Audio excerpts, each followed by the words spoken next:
తీతుకు రాసిన పత్రిక అధ్యాయం 2:11 నుంచి నేను చదువుతాను, జాగ్రత్తగా వినండి.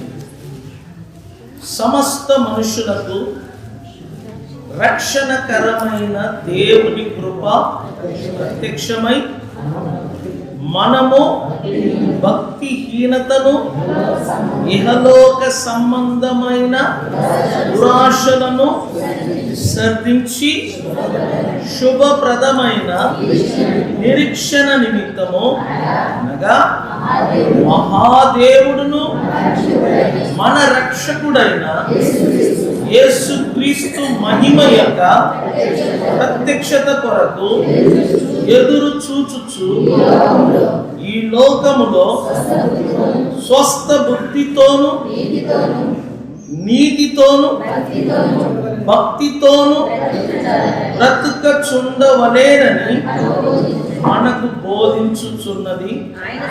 ఆయన సమస్తమైన దుర్నీతి నుండి మనలను విమోచించి సత్క్రియలందు ఆసక్తి గల ప్రజలను తన కోసరము పవిత్రపరచుకొని సొత్తుగా చేసుకొనుటకై తన్ను తాను, అందరు చెప్పండి, తన్ను తాను మన కొరకు అర్పించుకొనెను.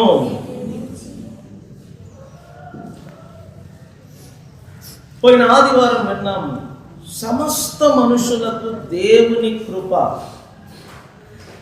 ప్రత్యక్షపరచబడ్డది. సమస్త మనుషులకు, ఏ భేదము లేదు, అందరి కొరకు. ఇది గొప్ప శుభవార్త నేను చెప్తున్నాను. దేవుని కృప సమస్త మనుషులకు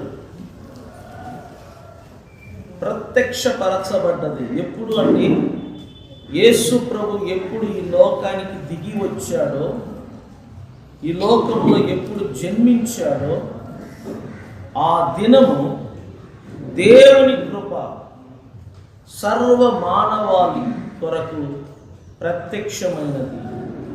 యేసు ప్రభు జన్మించుట ద్వారా, ఈ లోకానికి ఆయన రావుట ద్వారా దేవుని కృప సమస్త మనుషుల కొరకు అనుగ్రహించబడ్డది.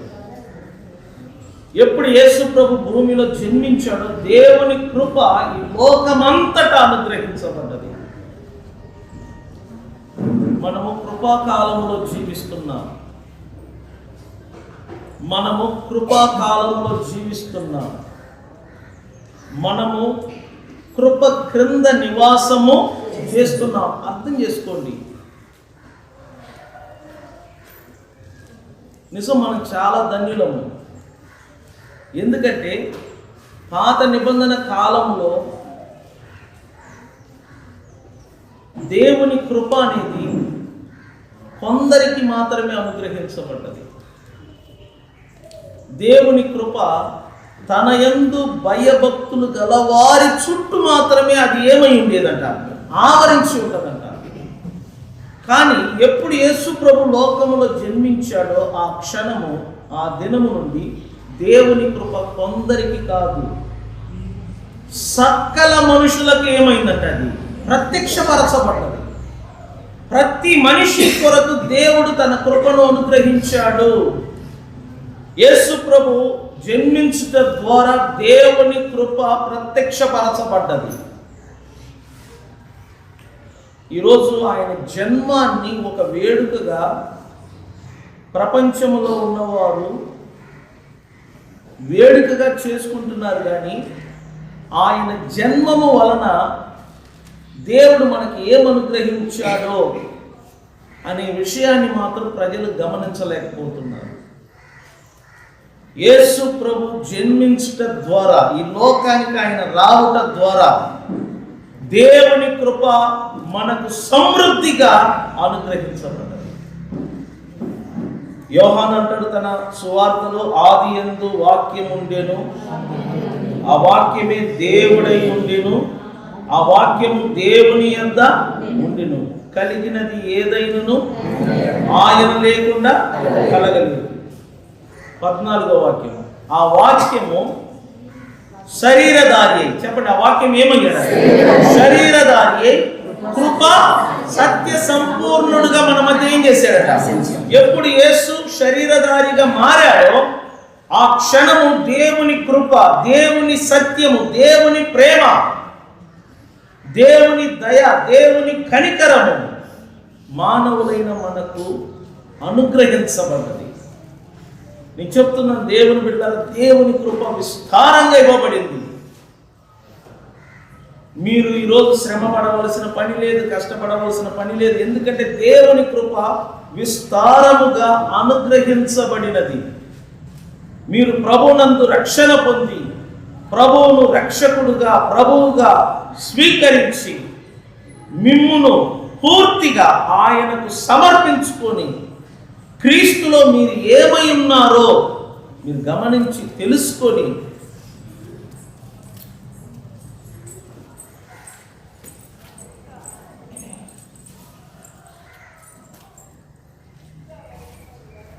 క్రీస్తులో మీరు ఏమై ఉన్నారో మీరు గమనించి తెలుసుకొని మీకు ఇవ్వబడిన ప్రతి ఈవులను మీరు అనుభవపూర్వకంగా మీరు వాడుకున్నట్లయితే నేను చెప్తున్నా, మీ జీవితం, మీ కుటుంబం మారిపోతుంది. దేవుడు మనకి ఎన్నో అనుగ్రహించాడు క్రీస్తు ద్వారా, యేసయ్య ద్వారా. నువ్వు తెలుసుకోలేకపోతున్నావు. కారణం ఏంటంటే తెలుపుతున్న సమయానికి నువ్వు రావటం లేదు, చర్చికి రావటం లేదు, వాక్యం వినటం లేదు. నేను చెప్తున్నాను, చర్చికి రాని వారు, వాక్యం వినని వారు మీరు చాలా నష్టపోతారు.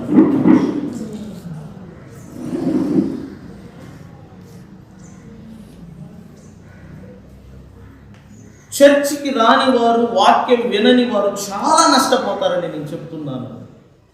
ఎందుకంటే మీరు యేసు క్రీస్తు ద్వారా దేవుడు మీకు ఏమేమి అనుగ్రహించాడో మీరు తెలుసుకోలేకపోతున్నారు. దేవుడు చాలా వరములను, చాలా ఈవులను యేసయ్య ద్వారా మనకు అనుగ్రహించాడు. ఒక యేసు ప్రభును అంగీకరించడం వలన మన జీవితమే మారిపోతుంది, మన చరిత్ర మారిపోతుంది. నేను చెప్తున్నాను. ఏముందిలే, యేసును నమ్మితే, యేసును అంగీకరిస్తే ఏముందిలే అని నువ్వు అనుకోవచ్చు. ఎందుకంటే సత్యము ఏం చెప్తుందో మీకు తెలియట్లేదు. మరి ఈ టీవీ పరిచర్యలు రావటం వలన దేవుని వాక్యము విస్తారంగా వినబడటం వలన ఏమవుతుందో తెలుసా? సత్య మార్గము మరుగవుతుంది. ఎందుకంటే ఎక్కువగా కల్పనా కథలు వినబడుతున్నాయి, దేవుని సత్యం వినబడట్లేదు. దేవుని వాక్యం మరుగవుతుంది. కల్పితములు ప్రజలను ఆకర్షించడానికి, ప్రజలను సంతోషింప చేయటానికి, ప్రజలను ఆనందింప చేయునట్లుగా ఈనాటి ప్రసంగాలు అలా ఉన్నాయి. బైబిల్లో ఏమున్నదో అది మరుగవుతుంది. నేను అందుకే చెప్తున్నాను, మీరు టీవీ ముందు వాక్యము కూర్చొని వినుట కంటే ఇక్కడికి వచ్చి వాక్యం వినండి.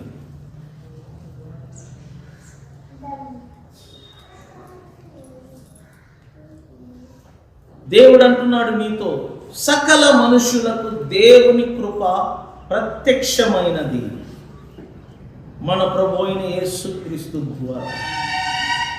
ఎందుకు తెలుసునా? ప్రతి మనిషి రక్షణ పొందునట్లుగా, ప్రతి మనిషి యొక్క పాపము క్షమించబడినట్లుగా, ప్రతి మనిషి మరణములో నుండి జీవములోనికి దాటునట్లుగా, చీకటిలో నుండి వెలుగులోనికి వచ్చునట్లుగా, దారిద్ర్యములో నుండి ఐశ్వర్యములోనికి వచ్చునట్లుగా దేవుని కృప 2000 సంవత్సరానికి ముందు యేసు క్రీస్తు ద్వారా, ఆయన జననము ద్వారా ఈ లోక మానవాళికి ప్రత్యక్షమైనది. నువ్వు ఎప్పుడు యేసును అంగీకరిస్తున్నావో ఆయన కృపను అంగీకరిస్తున్నావు. నువ్వు ఎప్పుడు యేసునందు విశ్వాసం ఉంచుతున్నావో దేవుని కృప నువ్వు పొందుతున్నావు. తద్వారా పాపము నుండి, శాపము నుండి విడుదల పొందుతున్నావు. సాతాను రాజ్యము నుండి విడుదల పొంది క్రీస్తు రాజ్యములో నువ్వు అడుగు పెడుతున్నావు. సాతానులో నుండి నువ్వు విడుదల పొంది క్రీస్తులోనికి వస్తున్నావు. ఎప్పుడు నువ్వు క్రీస్తులోనికి అడుగు పెడుతున్నావో అప్పుడు నువ్వు ఒక నూతన సృష్టిగా మార్చబడుతున్నావు. అవును దేవుని బిడ్డలారా, మనం క్రీస్తునందు నూతన సృష్టి అయి ఉన్నాము. బైబిల్ అంటుంది, పాతవి గతించెను, ఇదిగో ప్రతిది ఏమైందంట, నూతనమైంది. ఈ నూతనత్వాన్ని నువ్వు నీ మానసిక పరిస్థితులలో తీసుకురావాలా. నీ మనస్సు మారి నూతనం అవ్వాలా. నీ మైండ్ సెట్ మారాలా, నీ ఆలోచనలు మారాలా.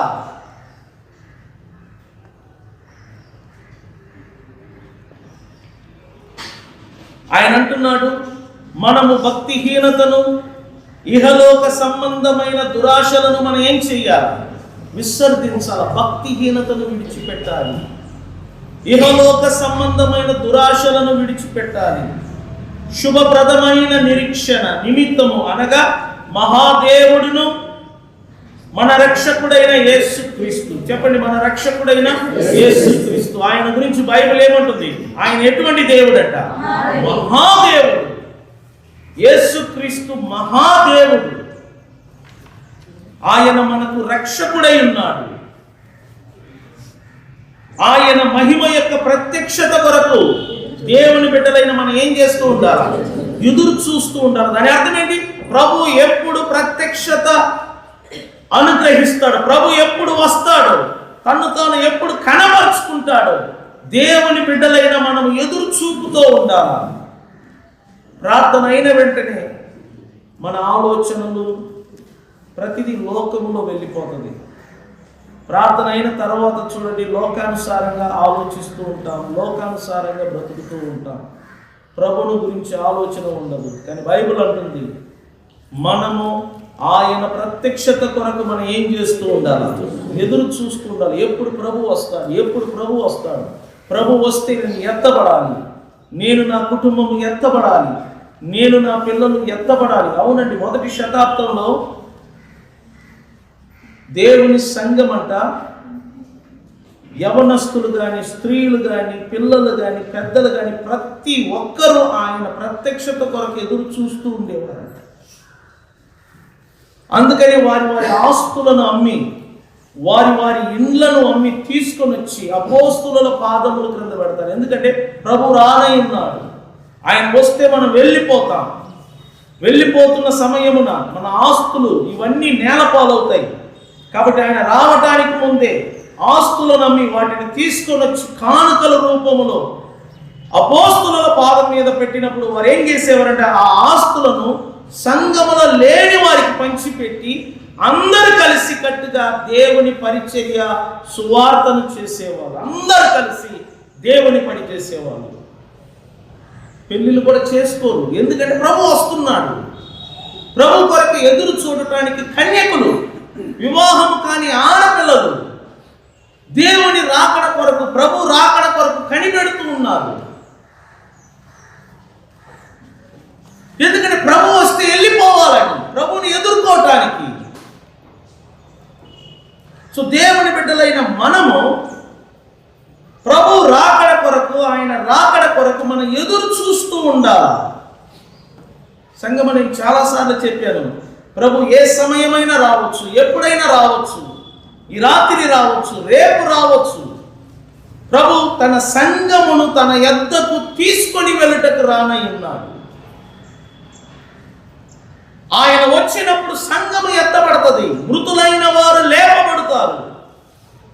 ఆ మీదట సజీవులమై నిలిచి ఉండు మనము రెప్పపోటున మరురూపము చెంది మనమందరము ప్రభువుని ఎదుర్కొనుటకు మేఘముల మీద కొనిపోబడతామని బైబిల్లో రాయబడింది. వీటిని మనం సీరియస్గా తీసుకోవాలి. అక్కడ మనము ప్రభుతో పాటు సదాకాలము ఉందుమని పౌలు తెసలోనికలో ఉన్న సంఘానికి రాశాడు. అవును, ఖచ్చితంగా అది జరుగుతుంది. దేవుని బిడ్డలారా, మనమందరం ఎత్తబడతాము, ఎత్తబడే గుంపులో మనం ఉన్నాము. కానీ దేవుని బిడ్డలైన మనం ఎదురు చూపుతూ ఉండాలి. ఎప్పుడు ప్రభు వస్తాడు మనం వెళ్ళిపోవాలి. ఎవరికి ఈ వాక్యాల మీద విశ్వాసం లేదో, నమ్మకం లేదో, వారు ప్రభు కొరకు ఆయన రాకడ కొరకు ఏ మాత్రము ఎదురు చూడరు.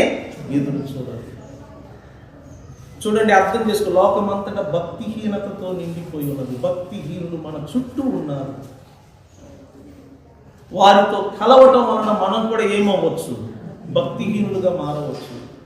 దురాశలు కలిగిన వారు, దురాశ పరులు మన చుట్టూ ఉన్నారు. వారితో సహవాసము చేయడం వల్ల మనం చెడిపోవచ్చు. కాబట్టి భక్తిహీనులకు దూరంగా ఉండండి. భక్తిహీనులకు వీలైనంత వరకు దూరంగా ఉండండి. వీలైతే సువార్తను చెప్పి వారిని మందిరానికి తీసుకురావటానికి ప్రయత్నం చేయండి. మీరు చూడండి, మీరు ఒకరిని మందిరానికి తీసుకొని వచ్చారా అని ఒకసారి పరీక్షించి చూడండి. మీ ఇంట్లో వారు అలాగనే ఉన్నారు, మీరు అలాగనే వస్తున్నారు. నేనేమంటున్నానంటే, నువ్వు రక్షించబడితే గ్యారంటీగా నీ యొక్క విశ్వాసమును బట్టి, నీ రక్షణను బట్టి నీ ఇంటిలో ఉన్నవారు, నీ రక్త సంబంధులు, నీ యొక్క రక్త బంధువులందరూ కూడా రక్షణ పొందాలి రక్త ప్రకారంగా. కానీ ఎందుకు రక్షణ పొందటం లేదు? బహుశా నీ భక్తిహీనత, నీ విశ్వాసము బలంగా ఉండకపోవటం. సంగమా, నేను చెప్తున్నాను, ప్రభు త్వరగా రానై ఉన్నాడు.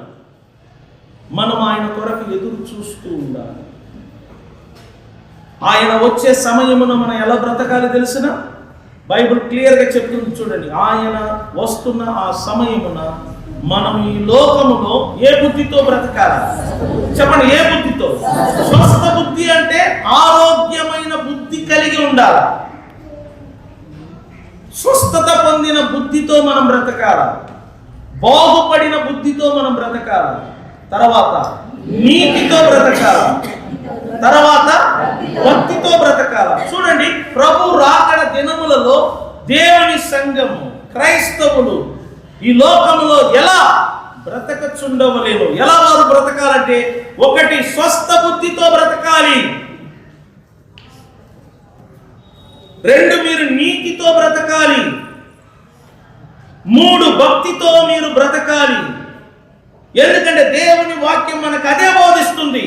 ప్రభు రాకడ కొరకు మనం ఎదురు చూస్తూ, ఆయన మహిమ కొరకు మనం ఎదురు చూస్తూ, భక్తిహీనతను, దురాశలను విడిచిపెట్టి, మహాదేవుడు మన రక్షకుడైన యేసుక్రీస్తు యొక్క ప్రత్యక్షత కొరకు ఈ లోకములో మనం ఎదురు చూస్తూ, స్వస్థ బుద్ధితోను, నీతితోను, భక్తితోను మనమందరము బ్రతుకుతూ ఉండాలి. ఆయన వచ్చే వరకు,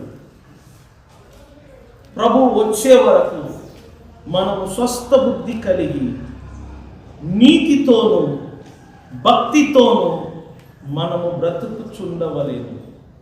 దురాశలను విడిచిపెట్టాలి. దురాశ, ఆశ అనేది ఉండటం మంచిది, కోరిక అనేది ఉండటం మంచిది, తప్పు లేదు. కానీ అది దురాశగా ఉండకూడదు. నువ్వు ఆశపడు, తప్పు లేదు. నువ్వు కోరుకో, తప్పు లేదు. అది దురాశగా మారకూడదు. ఎందుకంటే బైబిల్ అంటుంది, దురాశ గర్భము ధరించి పాపము కనును. చూసావా? దురాశ గర్భమును ధరించి పాపము కనును. ఆ పాపము వలన వచ్చు జీతం ఏంటంట? మరణము. చూసావా? చాలా మంది దురాశ వలన గర్భము ధరించి పాపమును కని, ఆ పాపము వలన మరణమును అనుభవిస్తున్నారు. సో దురాశను విడిచిపెడదాం, భక్తిహీనతను విడిచిపెడదాం. దురాశ, భక్తిహీనత, ఇవి రెండు ప్రమాదకరమైనది. ఈ రెండింటిని విడిచిపెట్టి స్వస్థ బుద్ధితో, చెప్పండి, ఏ బుద్ధితో? చెప్పండి, అందరూ చెప్పండి, ఏ బుద్ధితో? తప్పిపోయిన కుమారుడికి వచ్చిన బుద్ధి అది. వాడికి బుద్ధి వచ్చినప్పుడు తన తండ్రిని జ్ఞాపకం చేసుకున్నాడంట. అదే స్వస్థ బుద్ధి, బాగుపడిన బుద్ధి. స్వస్థ బుద్ధితో, బాగుపడిన బుద్ధితో, బాగుపడిన మనసుతో, నువ్వు నీతితోను, భక్తితోను ఆయన మహిమ కొరకు, ఆయన రాకడ కొరకు ఎదురు చూస్తూ ఈ లోకంలో నువ్వేం చేయాలా? బ్రతుకుచూ ఉండాలి. సంగమం అర్థం చేసుకుని, ప్రభు త్వరగా రానే ఉన్నాడు. సీరియస్గా నేను చెప్తున్నాను. ప్రభు వచ్చినప్పుడు సంఘం ఎత్తబడుద్ది. సంఘం ఎత్తబడిన తర్వాత ప్రపంచమంతటా ఒక మార్పులో వస్తుంది. ఒకే ప్రభుత్వము, ఒకే నాయకుడు ఉంటాడు, ఒకే గవర్నమెంట్ ఉంటుంది, ఒకే ఏలుబడి ఉంటుంది, ఒకే రాజ్యం ఉంటుంది, ఒకే మతం ఉంటుంది. ఇప్పుడు ఈ రోజుల్లో భూలోకమంతటా మతాలు ఎన్నో ఉన్నాయి, లెక్కలేని మతాలు ఉన్నాయి. కానీ సంఘం ఎత్తబడిన తర్వాత ఒకే ఒక మతం ఉంటుంది. ఎందరో అధ్యక్షులు ఉన్నారు, నాయకులు ఉన్నారు, లీడర్లు ఉన్నారు, రాజకీయ నాయకులు, రాజకీయ పార్టీలు ఉన్నాయి. కానీ సంఘం ఎత్తబడిన తర్వాత రాజకీయములో కానీ పొలిటికల్లో కానీ పూర్తిగా మార్పు వస్తుంది. ఎందుకంటే అన్ని రాజ్యాలు కలిపి ఒక రాజ్యంగా ఏర్పడుతుంది. ఆ రాజ్యానికి రాజుగా అంత్యక్రీస్తు పని చేస్తాడు. అంత్యక్రీస్తు లోకమంతటిని 7 సంవత్సరాలుగా ఉండి ఏలుబడి చేస్తాడు. అప్పుడు సంఘము భూమి మీద ఉండదు, సువార్త భూమి మీద ఉండదు, ప్రసంగాలు భూమి మీద ఉండదు, పాస్టర్లు భూమి మీద ఉండరు, బైబిల్ ఉపదేశం ఉండదు, బైబిల్ ఉండదు. ఆ రోజుల్లో దేవుని వాక్యం వినాలని దేవుని బిడ్డలు కోరినా దొరకదు, కరువు కాలం అది. ఎందుకంటే అంత్యక్రీస్తు పూర్తిగా క్రీస్తుకి విరోధంగా పనిచేస్తాడు. తన్ను తానే దేవుడిగా బయలుపరుచుకుంటాడు, తన్ను తాను క్రీస్తుగా బయలుపరుచుకుంటాడు. తన్ను తప్ప మరి ఎవరిని కూడా పూజించకూడదు, ఎవరిని కూడా ఆరాధించకూడదని ఒక చట్టాన్ని తీసుకొని వస్తాడు. అప్పుడు చూడండి, మతాలు ఉండవు, ఒకే మతం అవుతుంది. దేవాలయాలు ఉండవు, ఒకే దేవాలయం అవుతుంది. దేవుళ్ళు ఉండరు, ఒకే దేవుడు అవుతారు. ఆ దేవుడే అంత్యక్రీస్తుగా తన్ను తాను బయలుపరుచుకుంటాడు. ఆ రోజుల్లో ఘోరమైన రోజులు, భయంకరమైన రోజులు. దేవుని యొక్క తెగుళ్ళు, దేవుని యొక్క శాపము, దేవుని యొక్క కోపము, దేవుని యొక్క ఉగ్రత పూర్తిగా ఆ 7 సంవత్సరము దేవుడు ఈ లోకం మీద, మనుషుల మీద కుమ్మరిస్తాడని బైబిల్లో మనం చూస్తున్నాం. ఆ రోజుల్లో భూకంపము కానీ, సునామీలు కానీ, వాతావరణము కానీ, ఏ సృష్టి మొత్తమా మార్పు వస్తుంది. అటువంటి భయంకరమైన రోజులు రావటానికి ముందే క్రీస్తు సంఘము, దేవుని యొక్క సంఘము ఎత్తబడుతున్నది. అందుకే పరిశుద్ధాత్మ దేవుడు అంటున్నాడు, మీరందరూ ఎత్తబడే గుంపులో ఉండాలి. ఏ గుంపులో మనం ఉండాలి? సో ఎత్తబడే గుంపులో మనం ఉండాలి అంటే ఫస్ట్ మనం ప్రభునందు విశ్వాసం ఉంచాలి. ప్రభువును సొంత రక్షకుడుగా అంగీకరించి బాప్టిసము ద్వారా రక్షణ పొంది, విశ్వాసము ద్వారా రక్షణ పొంది, సంఘముల సభ్యులుగా ఉండి, వాక్యమందును దేవుడి కృప యొద్దను క్రీస్తు యొక్క వాక్యము ద్వారా మనం ఎదుగుతూ, పరిశుద్ధాత్మ పూర్ణులుగా మనం మారుతూ, సువార్త చెప్పి ఇతరులను మందిరానికి నడిపిస్తూ, ఈ లోకములో స్వస్థ బుద్ధి కలిగిన వారై, భక్తిహీనతను విడిచిపెట్టి, దురాశను విడిచిపెట్టి, నీతితోనూ భక్తితోనూ బ్రతుకుతూ మహాదేవుడును మన రక్షకుడైన యేసు క్రీస్తు యొక్క ప్రత్యక్షత కొరకు మనం ఏం చేస్తూ ఉండాలా? ఎదురు చూస్తూ ఉండాలి. ఆయన త్వరగా రానై ఉన్నాడు. యేసు త్వరగా రానై ఉన్నాడు. యేసు త్వరగా రానై ఉన్నాడు. ఆయన కొరకు మనం ఎదురు చూస్తూ ఉండాలి. ఎందుకు తెలుసునా? మన కోసం ఆయన ఏం చేశాడో మీకు తెలుసు. బైబిల్ అంటుంది చూడండి, 14వ వాక్యము, ఆయన సమస్తమైన దుర్నీతి నుండి మనల్ని ఏం చేశాడు? చెప్పండి, అందరు చెప్పండి. యేసు మనలను సమస్తమైన దుర్నీతి నుండి మనల్ని ఏం చేశాడు? మాట్లాడండి. యేసు మనలను సమస్తమైన దుర్నీతి నుండి మనల్ని ఏం చేశాడు? విమోచిస్తాడని ఉందా? విమోచించాను అని ఉందా? అంటే 2000 సంవత్సరానికి ముందే శిలువ మీద, తెలుసా, యేసు శిలువ మీద తాను చిందించిన తన రక్తము చేత మనలను విమోచించాడు. మనలను విమోచించాడు. దేని నుండి? సమస్తమైన దుర్నీతి నుండి. ఎందుకంటే ఆదాము చేసిన పాపము వలన మనుషులైన మనమందరము పాపమునకు, దుర్నీతికి బానిసలుగా మారారు. ప్రతి మనిషి దుర్నీతి కార్యాలు చేస్తూ ఉంటాడు. వారిలో నీతి ఉండదు. చూడండి, మనుషులలో నీతి లేదు.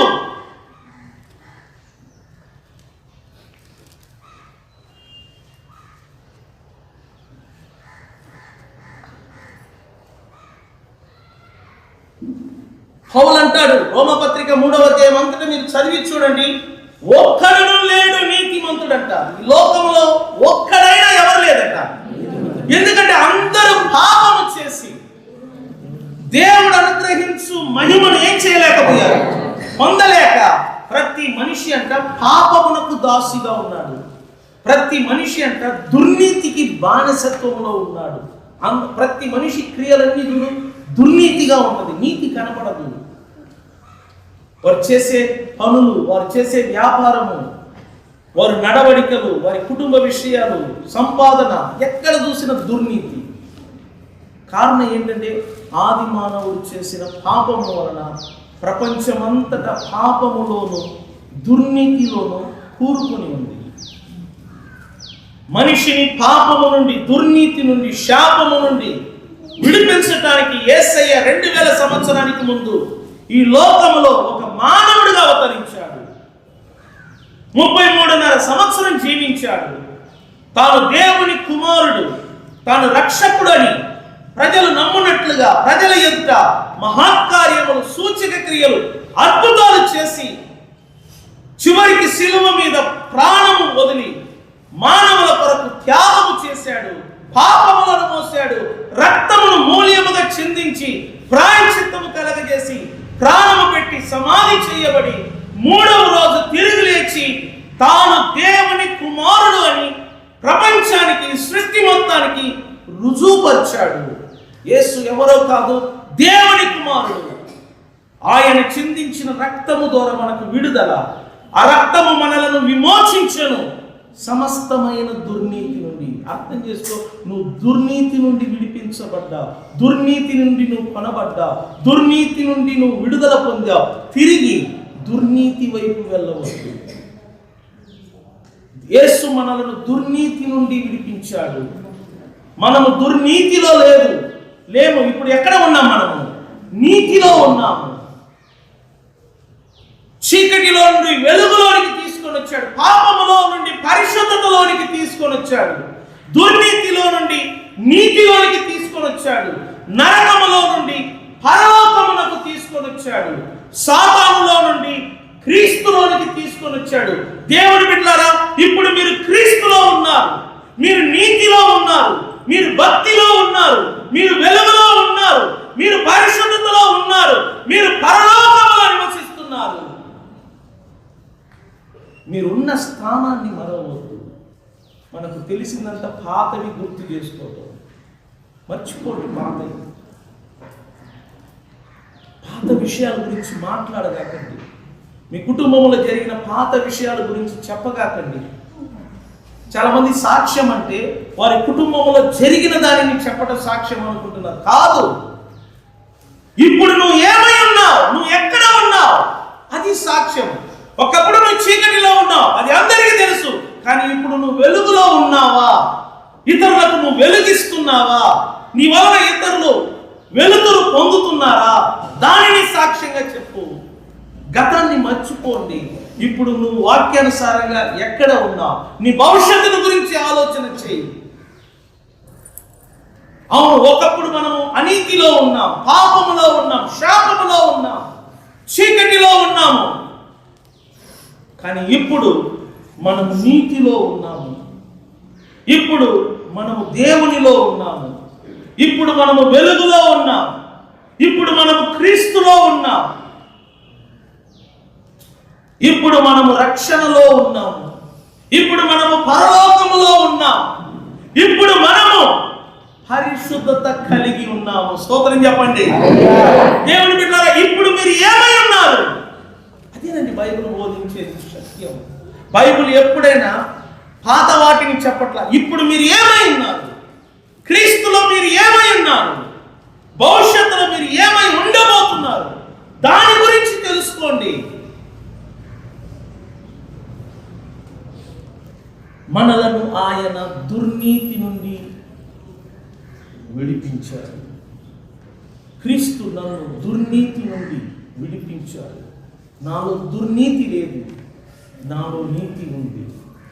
ఎందుకంటే క్రీస్తు నన్ను ఎందులో నుండి విడిపించాడు? చెప్పండి, ఎందులో నుండి విడిపించాడు? విమోచించను. దాని అర్థం ఏంటి తెలిసిన? దుర్నీతితోనూ భక్తిహీనతతోనూ పాపములో జీవిస్తున్న మనలను క్రీస్తు తన రక్తమును వెలగా చెల్లించి నన్ను కొని దుర్నీతి నుండి విడిపించాడు. మనమందరము దుర్నీతి నుండి విడిపించబడ్డాము. క్రీస్తు మనలను దుర్నీతి నుండి విడుదల చేశాడు. మనం చేసే ప్రతి పని దుర్నీతి, మనం మాట్లాడే ప్రతి మాటలు దుర్నీతితో నిండి ఉంటుంది. మన ఆలోచనలు, మన చూపు, మన నడక, మన చేతి పనులు, మన వ్యాపారము, మన సంపాదన, ప్రతిదానిలో దుర్నీతి ఉంటుంది. కానీ క్రీస్తు వాటి నుండి మనల్ని ఏం చేశాడంట? విడిపించాడు. ఎందుకు తెలుసునా? ఎందుకు విడిపించాడు తెలుసునా? సత్క్రియలు చేయటానికి. ఏం చేయటానికి? సత్క్రియలు అంటే ఏంటి? మంచి క్రియలు, మంచి పనులు చేయటానికి. నిన్ను నన్ను ఎందుకు విడిపించాడు? ఎందుకు నిన్ను నన్ను సమస్తమైన దుర్నీతిలో నుండి విడిపించాడు? తిరిగి ఆ దుర్నీతిలో జీవించటానికి కాదు, తిరిగి ఆ దుర్నీతిలో బ్రతకటానికి కాదు, తిరిగి ఆ దుర్నీతిలో ఉండటానికి కాదు సంగమా. నిన్ను నన్ను ఆయన అనగా మహాదేవుడు, మన రక్షకుడైన యేసు క్రీస్తు మనలను దుర్నీతి నుండి ఎందుకు విడిపించాడు, విమోచించాడు తెలుసునా? మనమందరము సత్క్రియల యందు ఆసక్తి కలిగి. దేని యందు? చెప్పండి, దేని యందు? మాట్లాడండి. దేని యందు? సత్క్రియ అంటే ఏంటి? దాని అర్థం మంచి పనులు. మంచి పనులు చేయుట యందు మనము ఆసక్తి కలిగిన ప్రజలుగా. మంచి క్రియలు, మంచి పనులు చేయుట యందు మనము ఆసక్తి కలిగిన ప్రజలుగా ఉండునట్లు తన కోసం మనల్ని ఏం చేశాడంట? చెప్పండి. తన కోసము మనలను పవిత్రపరచుకొని తన సొత్తుగా చేసుకొనుటకు తన్ను తాను మన కొరకు ఏం చేసుకున్నాడు? యేసు తన్ను తాను పూర్తిగా సిలువకు అప్పగించుకున్నాడు. అది చిన్న విషయం కాదు. యేసు తన్ను తాను పూర్తిగా సిలువకు అప్పగించుకున్నాడు. తన్ను తాను పూర్తిగా సిలువ మీద వేయబడ్డాడు. ఎందుకు తెలుసునా? మనము ఈ భూమి మీద సత్క్రియలు చేయువారై ఉండాలి, మంచి పనులు చేయువారై ఉండాలి. మంచి పనులు చేయుట యందు మనకు ఆసక్తి ఉండాలి. మంచి పని, ఇతరులకు ఉపయోగపడాలి, ఇతరులకు సహాయపడినట్లుగా, ఇతరులను ఆదుకొనున్నట్లుగా, ఇతరులను ప్రోత్సహించున్నట్లుగా, ఇతరులను బలపరుచున్నట్లుగా. ఎప్పుడు చూసినా మన గురించి ఆలోచన చేయకూడదు. ఎప్పుడు చూసినా నా కుటుంబం, నా పిల్లలు, నాది, నా అంతే. అది దేవుని స్వభావం కాదని నేను చెప్తున్నాను. నేను, నా కుటుంబం, నాది దేవుని స్వభావం కాదు.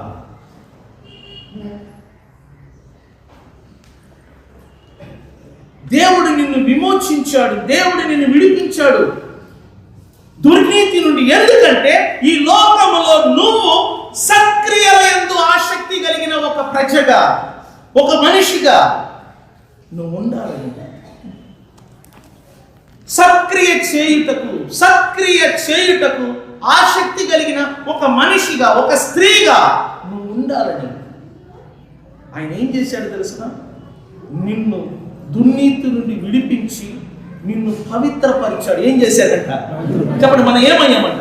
సంఘం అర్థం చేసుకో, మనం పవిత్రులము. దేవుడు మనలను పవిత్రపరిచాడు.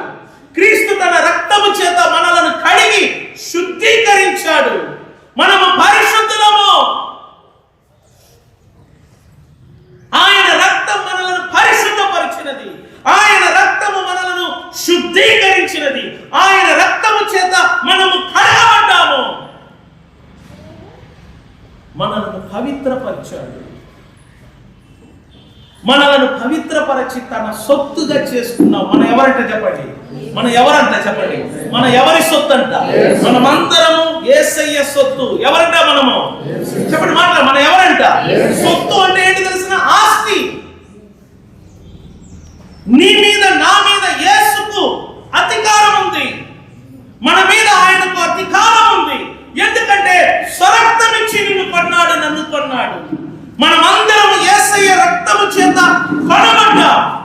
యేసు నిన్ను కన్నాడు. కాబట్టి నీ మీద, నీ తల మీద, నీ చేతుల మీద, నీ నోటి మీద, నీ ముక్కు మీద, నీ శరీరంలో ఉన్న ప్రతి అవయవముల మీద ఆయనకు అధికారం ఉంది. అందుకనే మన శరీరాన్ని పూర్తిగా బలియాగముగా క్రీస్తు మహిమార్థమై ఆయన కొరకు సమర్పణ చేయాలి. నీ శరీరాన్ని సమర్పించుకో. శరీరం గురించి బైబిల్ ఏం చెప్తుందో మీకు తెలుసా? మన శరీరం పట్ల దేవుని చిత్తం ఏంటి? 1 కొరింథీయులకు రాసిన పత్రిక 6వ అధ్యాయం. దేవుడు ఎందుకు మనకు శరీరం ఇచ్చాడు? దేనికోసం ఇచ్చాడు? తినటానికా? త్రాగటానికా? సుఖాన్ని అనుభవించటానికా? లేకపోతే వ్యభిచారము చేయటానికా? దేనికోసం దేవుడు మనకు శరీరాన్ని ఇచ్చాడు? మన శరీరం పట్ల దేవుని చిత్తం ఏంటి? దేవుని ఉద్దేశం ఏంటి? మనం తెలుసుకుందాం, చదువుదాం. 6వ అధ్యాయము 12 నుంచి నేను చదువుతాను, చూడండి. అన్నిటి యందు నాకు స్వాతంత్ర్యము కలదు గాని అన్నీ చేయదగినవి కావు. అన్నిటి యందు నాకు స్వాతంత్ర్యము కలదు గాని నేను దేని చేతను లోబరుచుకొన బడనలను.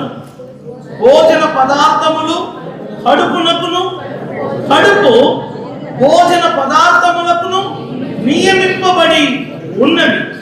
దేవుడు దానిని వాటిని నాశనము, వాటిని అంటే కడుపును, భోజన పదార్థములు, ఈ రెండిటిని దేవుడు ఏం చేయను? నాశనము చేయను. ఇప్పుడు చూడండి, దేహము అంటే మన శరీరము జారత్వ నిమిత్తము కాదు గాని ప్రభు నిమిత్తమే. ప్రభు దేహము నిమిత్తమే. చూడండి, దేహము జారత్వ నిమిత్తము. చెప్పండి, దేహము దేని నిమిత్తము కాదు? మాట్లాడండి, దేని నిమిత్తము కాదు? జారత్వం అంటే ఏంటి? వివాహానికి ముందు ఒక పురుషుడు మరొక స్త్రీతో శారీరకంగా కలయటం జారత్వం.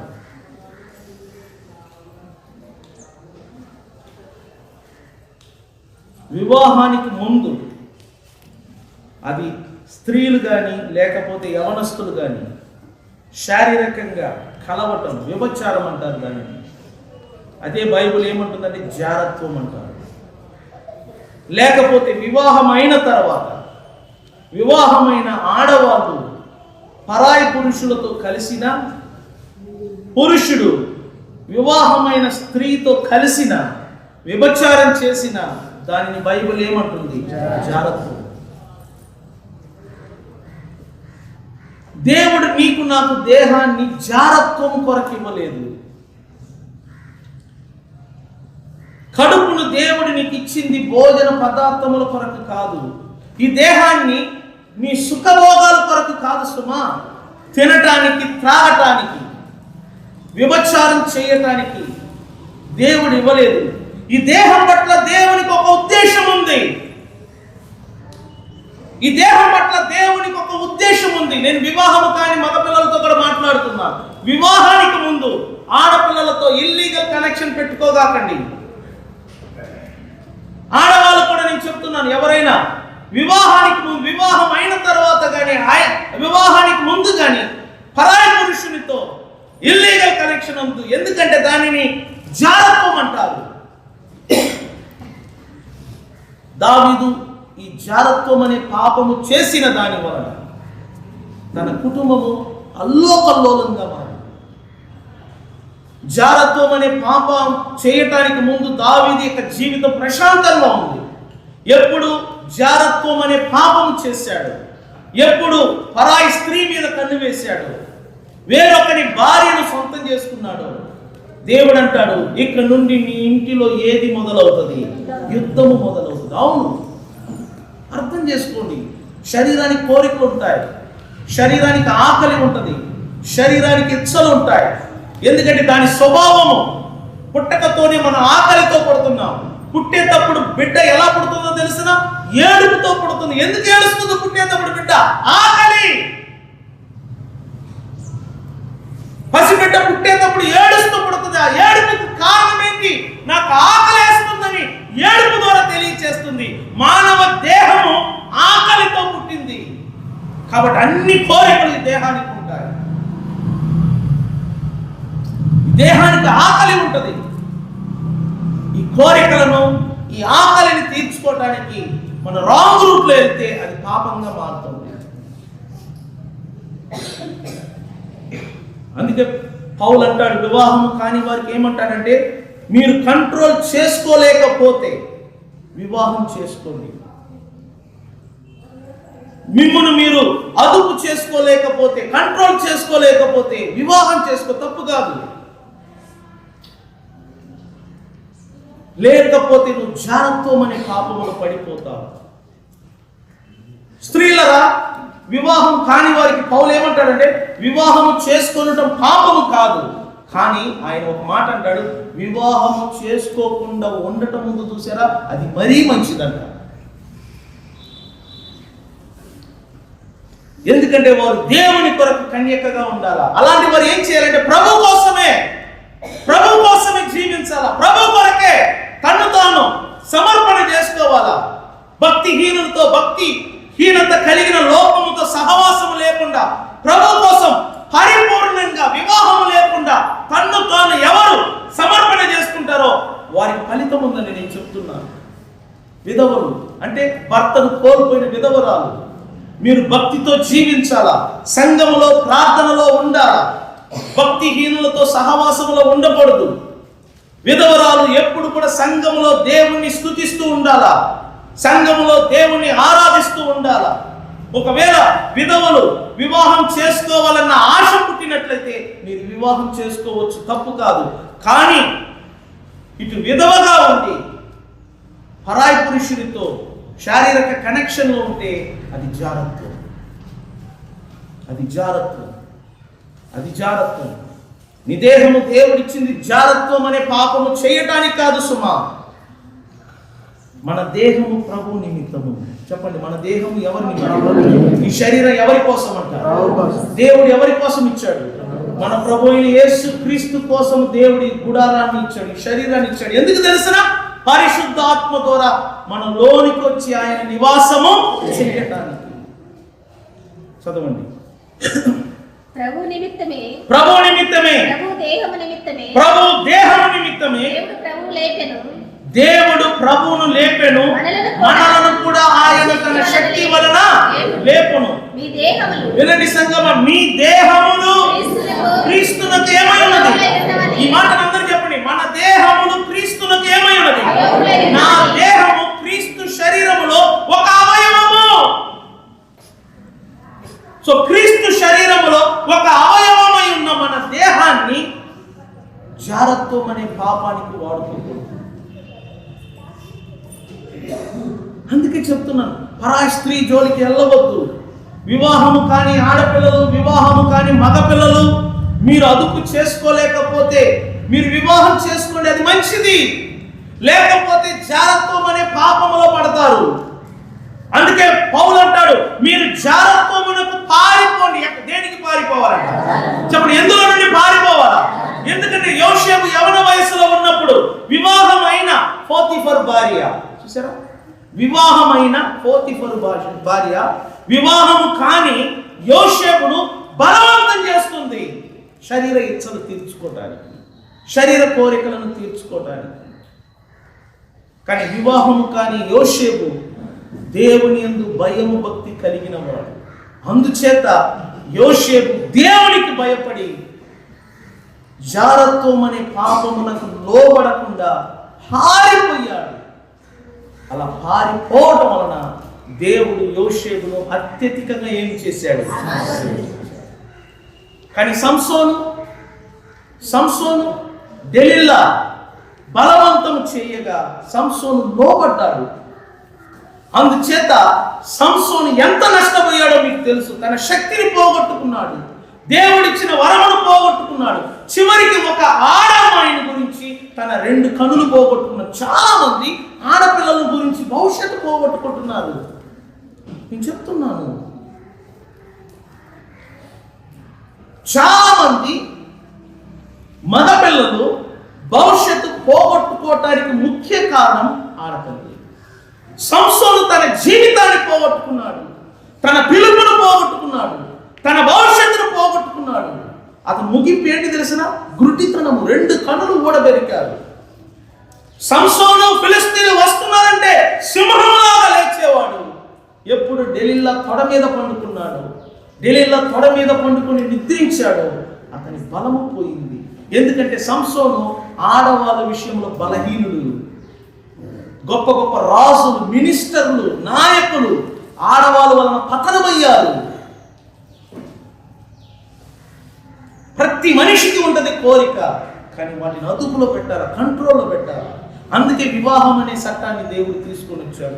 మనిషి ఒంటరిగా ఉండ కాకపోతే వివాహం చేసేసుకో. కానీ ఆయన అన్నాడు, వివాహం చేసుకుంటే కంటే వివాహం చేసుకోకుండా ఉండటం వివాహం విషయాల్లో బలవంతం అవుతుంది అని బలవంతం చేయవద్దు. వివాహం కాని వాళ్ళే గొప్ప కార్యాలు చేశారు బైబిల్లో.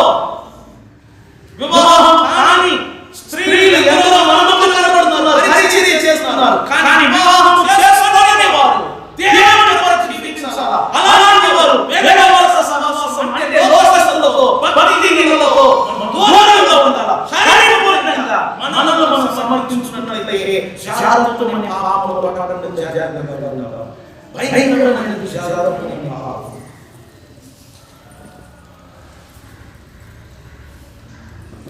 ఆయన అంటున్నాడు, మీ దేహము క్రీస్తు అవయవములై ఉన్నవి. నేను క్రీస్తు అవయవములను తీసుకొని వేశ్య అవయవములుగా చేయుదునా? అది ఎంత మాత్రం తగదు. వేశ్యతో కలిసి ఉన్నవాడు దానిలో ఏమవుతున్నాడు? వారిద్దరూ ఏక శరీరమందురు అని మోషే చెప్తున్నాడు కదా. అందువలే ప్రభువుతో కలిసి ఉన్నవాడు ఆయనతో ఏమై ఉన్నాడు?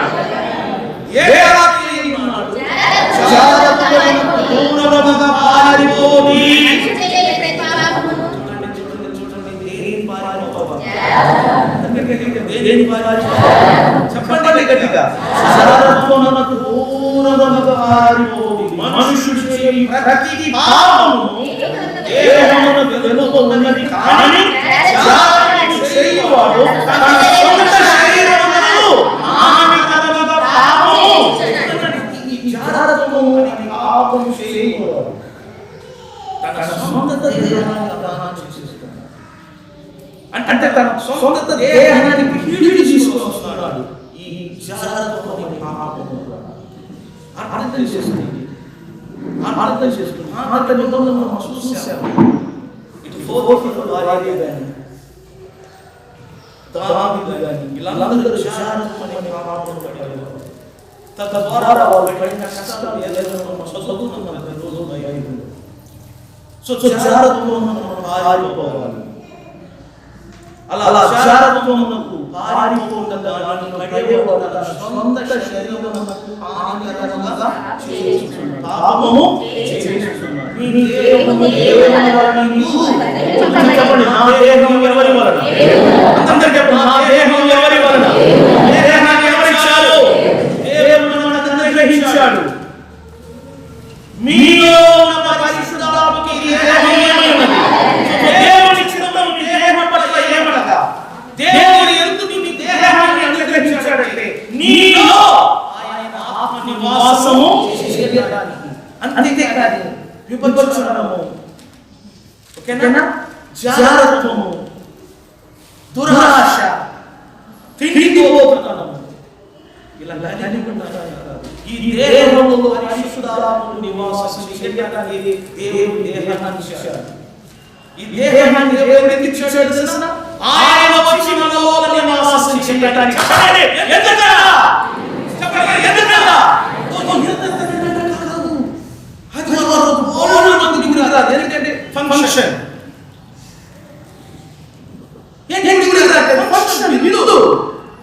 నువ్వు వెళ్ళడం వల్ల ఎందుకు ఉన్నావు? కానీ నీ దేహంలో నివసించు ఆత్మ ఎంత దుఃఖపడుతున్నాడో. నువ్వు ఆదివారం రాకపోవడం నీకు ఆహారం దొరకట్లేదు, ఆత్మీయంగా బలహీనంగా మారుతున్నావు. నీ ఆత్మ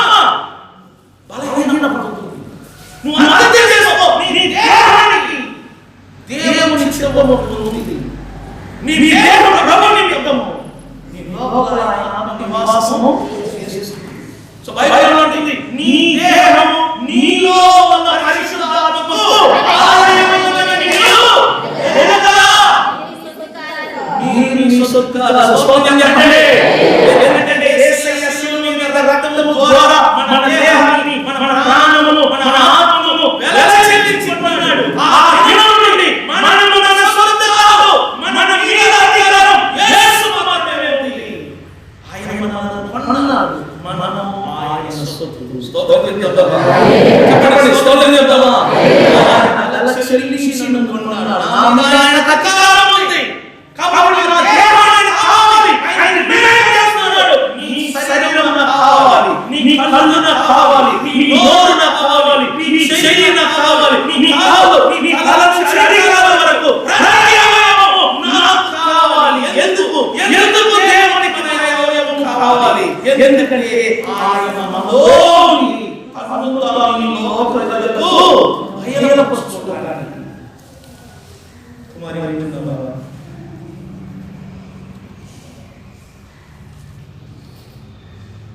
నీ దేహం కావాలి,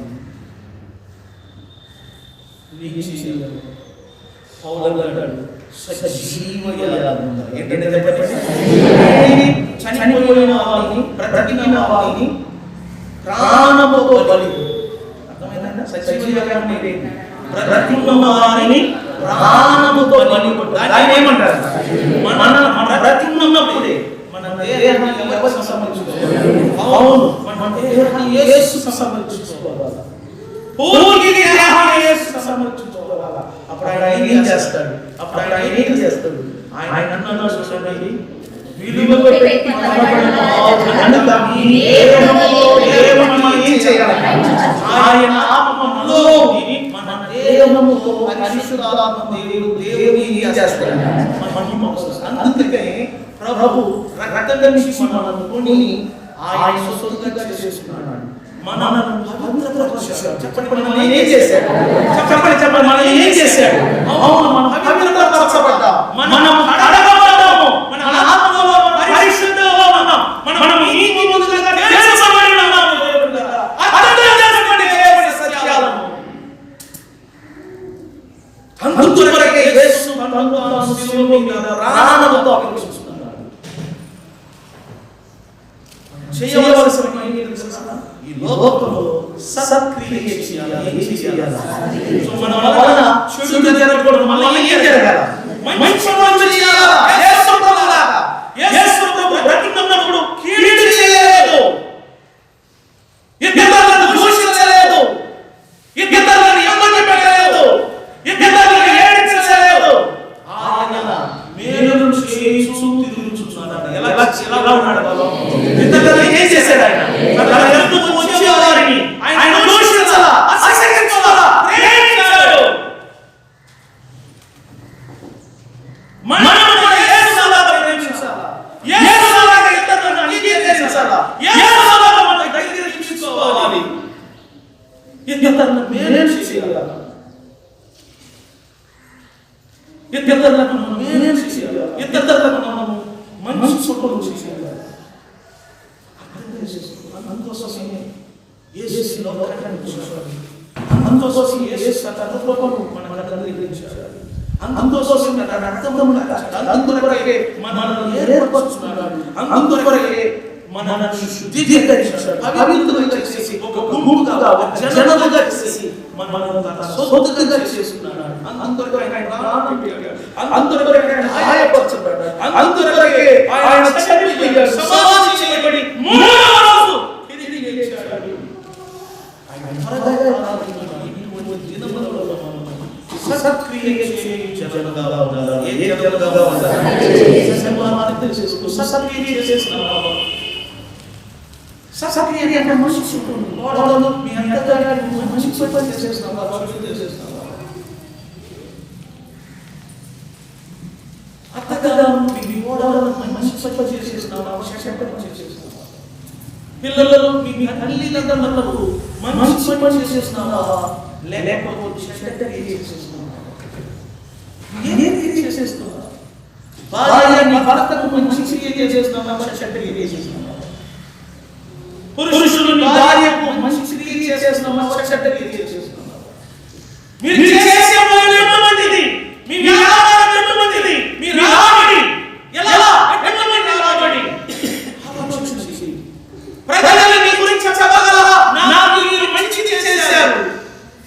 అదే సాక్ష్యం, అదే సాక్ష్య జీవితం. అయితే సాక్ష్యం అంటే నిజమైన సాక్ష్యం ఏంటి తెలుసా? ప్రజలకు చెప్పడం. యేసును గురించి ప్రజలు సాక్ష్యం చెప్పారు. నీ గురించి, నీ క్రియ గురించి నీ చుట్టూ ఉన్న ప్రజలు సాక్ష్యం చెప్పాలి. అది సాక్ష్యం. ఏం చేస్తున్నావు? నీ క్రియ ఎలా ఉంది?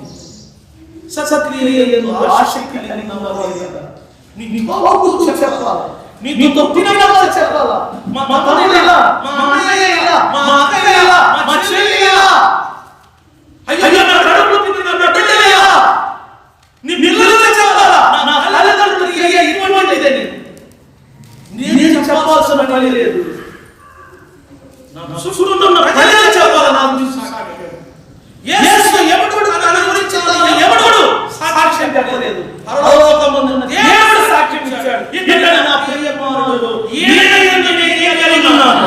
అవును, నీ గురించి నీ చుట్టూ ప్రజలు సాక్ష్యం చెప్పాలి. నువ్వేంటో అనేది నీ తోబుట్టువులు చెప్పాలా, నీ రక్త సంబంధులు చెప్పాలా, నీ గర్భంలో చెప్పాలా. అదే నీ సత్క్రియ. అందుకే యేసు నిన్ను దుర్నీతిని సిలువలో నీ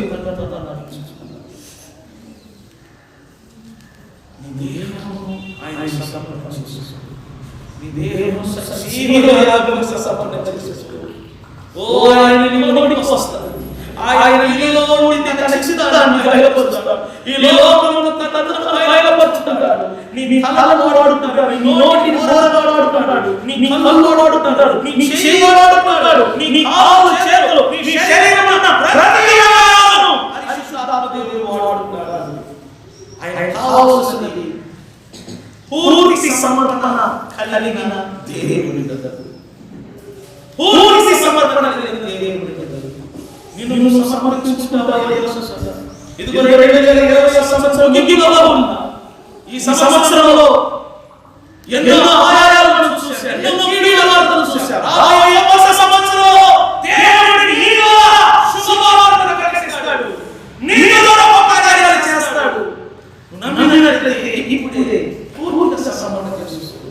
శుభ్రం విడిచిపెట్టు, పాప క్రియలను విడిచిపెట్టు, శారీరకమైన పాపం విడిచిపెట్టు. పూర్తిగా సజీవ యాగం సమర్పణ చేసుకో. ఎవరు అట్టు కదలకుండా దేవుని సన్నిధిలో ప్రార్థనలందరూ వెళ్ళవద్దు. బయటికి లేచి కథ సహాయం చేయడానికి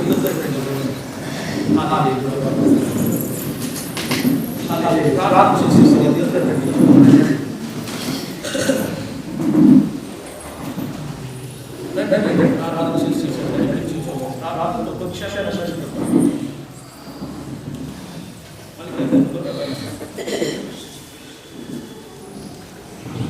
జీవితంలో జరిగిన ఘటనను మర్చిపో.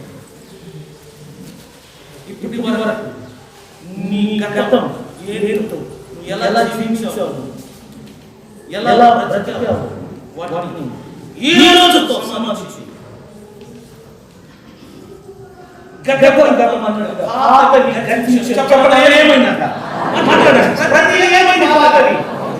ప్రజలు పాత వాటిని చూసుకోవచ్చు, పర్వాలేదు. నువ్వు దాన్ని గుర్తు చేసుకోవద్దు. ఎందుకంటే బైబిల్లో దేవుని మీద రాసిన సత్యం ఏంటో తెలుసా? క్రీస్తు నిన్ను దుర్నీతి నుండి, సకల దుర్నీతి నుండి మనల్ని విమోచించాడు. ఆయన విమోచించిన తర్వాత ప్రజలు ఎత్తికి చూపించిన, ఎత్తికి మాటలతో పొడిచిన బాధపడవద్దు. నువ్వు వాళ్ళ సమాధానం చెప్పే క్రీస్తు దుర్నీతిని చేశాడు. మర్చిపో, నీ జీవితంలో జరిగిన మర్చిపో. ఈ రోజు నీది ఒక నిర్ణయం కదా, క్రీస్తులో ఒక నూతన సృష్టి. ఏమైందంట? ప్రతి ఏమవుతుంది చెప్పండి. నూతనమైన జీవితాన్ని కలిగి ఉండాలని నేను చెప్తున్నాను. పూర్తిగా సమర్పణ చేసుకుంటే నీ బ్రతుకులో ఒక మార్పు వస్తుంది, నీ జీవితంలో ఒక మార్పు వస్తుంది.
అందుకనే ఆయన మనందరినీ ఏకాత్మకంగా మారాలని కోరుకుంటున్నాడు. కలిసికట్టుగా ఉండాలని కోరుకుంటున్నాడు. దయచేసి ముందుకు రండి. స్త్రీలు అర్థం చేసుకోండి. ఆత్మ చెప్పుతున్న మాటల శ్రమలో పోరాడి పురుషులు ముందుకు రండి. అందరూ కలిసి ఆరాధన చేద్దాం.